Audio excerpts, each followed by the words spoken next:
রূপকথার হ্যামিলিয়নের বাঁশিওয়ালা নয়, গোবরডাঙ্গা প্ল্যাটফর্মে এলেই দেখা মিলবে ৭৮ বছরের বৃদ্ধ হ্যামিলিয়নের বাঁশিওয়ালার, যিনি এই বৃদ্ধ বয়সেও ট্রেনে এবং প্ল্যাটফর্মে মিষ্টি সুরে বাঁশি বাজিয়ে সকল ট্রেন যাত্রীদের মনে আনন্দ দিয়ে থাকেন।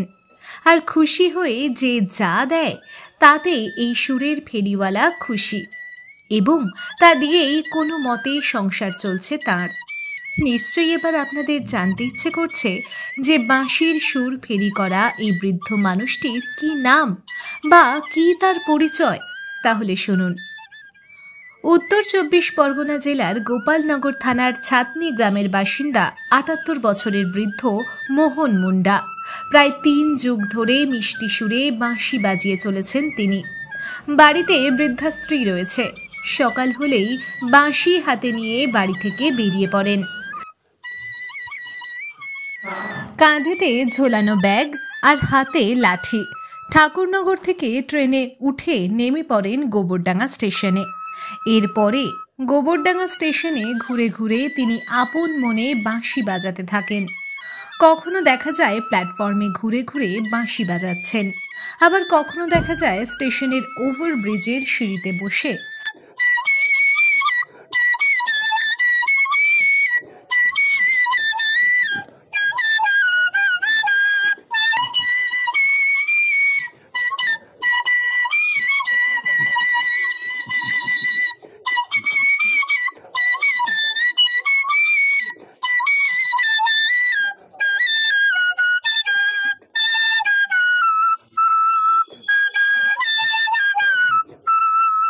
আবার কখনো বা ট্রেন ধরার জন্য অপেক্ষায় থাকা সাধারণ যাত্রীদের পাশে বসে বাঁশি বাজাচ্ছেন, ঠিক যেন রূপকথার হ্যামিলিয়নের বাঁশিওয়ালার মতন।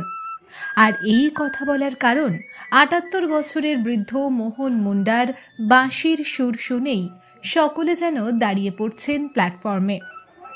এই নিয়ে আমরা কথা বলেছিলাম গোবরডাঙ্গার বাসিন্দা মানিক ঘোষ সহ প্ল্যাটফর্মে মোহনবাবুর বাঁশির সুরে মুগ্ধ সাধারণ মানুষদের সঙ্গে।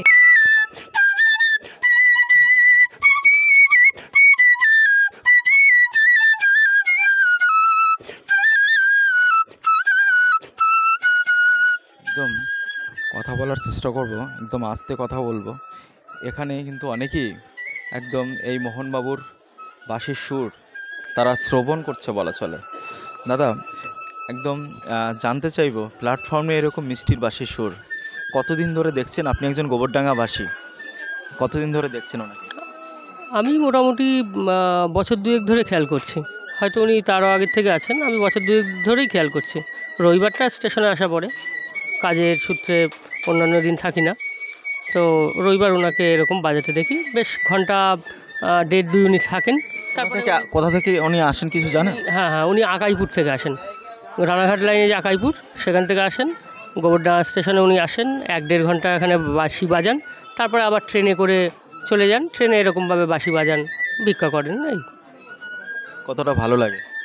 দারুণ, একদম। দিদি, একদম জানতে চাইবো, পাশে এরকম বাঁশির সুর কেমন লাগছে? আমি তো এখানে প্ল্যাটফর্মে বসে আছি, কিন্তু অনেকক্ষণ থেকেই ওনার বাঁশিটা শুনছি, কিন্তু খুব সুন্দর লাগছে। আওয়াজটা খুব মিষ্টি, দারুণ লাগছে। ভালো লাগছে। কোথায় যাবেন আপনি? অশোকনগর। আপনি কি গোবরডাঙ্গার বাসিন্দা? না, আমি অশোকনগরের বাসিন্দা। একদম প্ল্যাটফর্মে এর আগে কখনো কি দেখেছেন এরকম মিষ্টি বাঁশির সুর? কোথাও দেখেছেন? দেখেছি, কিন্তু এনাকে দেখিনি। এই প্রথম। ভালো লাগছে, কিন্তু ভালো লাগছে ওনাকে দেখে। একদম প্রায় 70 ঊর্ধ্ব একজন বৃদ্ধ। অবশ্যই বৃদ্ধ উনি, আর এই বয়সে উনি যে বাঁশিটা বাজাচ্ছেন আমার খুবই ভালো লাগছে। আশা করব এখানে যারাই আছেন প্ল্যাটফর্মে তাদের প্রত্যেকেরই ভালো লাগবে বাঁশিটা শুনে। ভালো লাগছে। না, আমি শুনেছি না, দেখুন আজকে শুনলাম। তো আমি যাবো শিয়ালদা। বাসে শুনছি। আর সব শেষে কথা বলেছিলাম বাঁশির সুর ফেরি করা মোহন মুন্ডার সঙ্গে। তিনি আমাদের জানিয়েছেন ৭৮ বছর বয়সে বাঁশি নাকি তার বন্ধু, আর লাঠি নাকি তার একমাত্র ভরসা। মোহনবাবু আমাদের বঙ্গবাণী চ্যানেলের মাধ্যমে কি জানালেন তাহলে শুনুন। সরাসরি তার সাথেই কথা বলবো। দাদা একটু থামাচ্ছি, দাদা একটু থামাচ্ছি। প্ল্যাটফর্মে একদম বাঁশির সুর, কত বছর ধরে আপনি এই বাঁশি বাজাচ্ছেন? আমি এটা এখানে বাজাচ্ছি ধরো লকডাউনের 1 বছর আগের থেকে বাজাচ্ছি। আজ গোবরডাঙ্গাতে লকডাউনের 2-1 বছর আগের থেকে বাজাচ্ছি। এখানে গোবরডাঙ্গা ছেলেরা আমাদের সবাই ভালোবাসে আর সবাই আমাদের খাবার দিয়ে যায়, কিংবা আমি এই ব্রিজের এখানে বসে বসে বাজাই আর 2-1 ঘন্টা বসি। আগে বসে থাকতাম অনেকক্ষণ ধরে, এখন আর বসি না। এখন ওই ব্রিজের কাছ থেকে 2-1 ঘন্টা বসে ট্রেনের মধ্যে কাজ করি, এই আর কি আমার ট্রেনের মধ্যে। পরিবারে কে কে আছে? কোথায় আপনার বাড়ি? বাড়ি ছাতনি গ্রাম। আমার পরিবারের মধ্যে ছাতনি গ্রাম কোথায়? ওটা গোপালনগর থানা? গোপালনগর থানা, গোপালনগর থানা।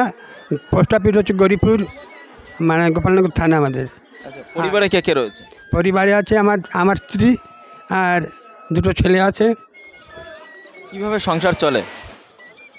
এই বাঁশি সাইজ বাঁশি বাজালে কেউ টাকা পয়সা দিচ্ছে?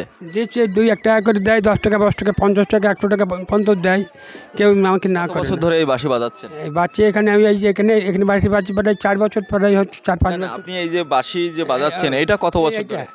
এটা ধরো আমি এই 40-50 বছর হচ্ছে। এত বছর ধরে বাঁশি বাজাচ্ছেন, তখন তো আমি তো গান এখন কি এটা আপনার তখন আমি খেটে খেতাম। এখন কি এটা পেশা বলবো না নেশা বলবো? আমি তো নেশায় বাজাচ্ছি, পেশা বললে ভালো হবে না, কারণ আমি তো আগে তো বাঁশি বাজিকার কাছে কালেকশন করে খেতাম না, কিন্তু এখন আমার তো চলার ফায়দা নেই বলে আমি বাঁশি বাজি এখন, সেই আমার নেশায় আমি যাদের গান। কত বয়স আপনার? আমার বয়স হচ্ছে 78 বছর। 78 বছরও এইভাবে বাঁশি বাজিয়ে সকলকে আনন্দ দিচ্ছেন? হ্যাঁ, সবাইকে আনন্দ দিয়ে কি যতদিন কি বেঁচে থাকবেন ততদিন বাঁশি বাজাবেন? এখন আমার কপাল হচ্ছে সেইটা, আমি কি বলতে পারবো, আমার কপাল নিয়ে আমি থাকবো। বাঁশি কি আপনার বন্ধু বলা চলে? এই বন্ধু না, এই হচ্ছে আমার সঙ্গের বন্ধু, এই একরকম ধরতে গেলে। মানে বন্ধু, বাঁশি হলো জীবনের বন্ধু। জীবনের বন্ধু, আর এই লাঠিটা আর কিছু না। কি নাম আপনার? আমার নাম মোহন মুন্ডা। একদম এত সময় কথা বললাম মোহন মুন্ডার সঙ্গে। তিনি কিন্তু আমাদের জানিয়েছেন এই যে মোহনবাবুর হাতে যে বাঁশি রয়েছে, এই বাঁশি এবং এই লাঠি, এই নাকি তার এই বয়সে 78 বয়সে এসে তার বন্ধু হয়ে দাঁড়িয়েছে, এবং একদম পেশা নয়, কোনো নেশার টানিয়েই বাঁশি বাজাচ্ছে, এবং যতদিন তিনি বেঁচে থাকবেন ততদিন এরকম প্ল্যাটফর্মে ট্রেনে ঘুরে ঘুরে বাঁশি তিনি বাজাবেন। গোবরডাঙ্গা থেকে উজ্জ্বল শিকদারের রিপোর্ট, বঙ্গবাণী নিউজ।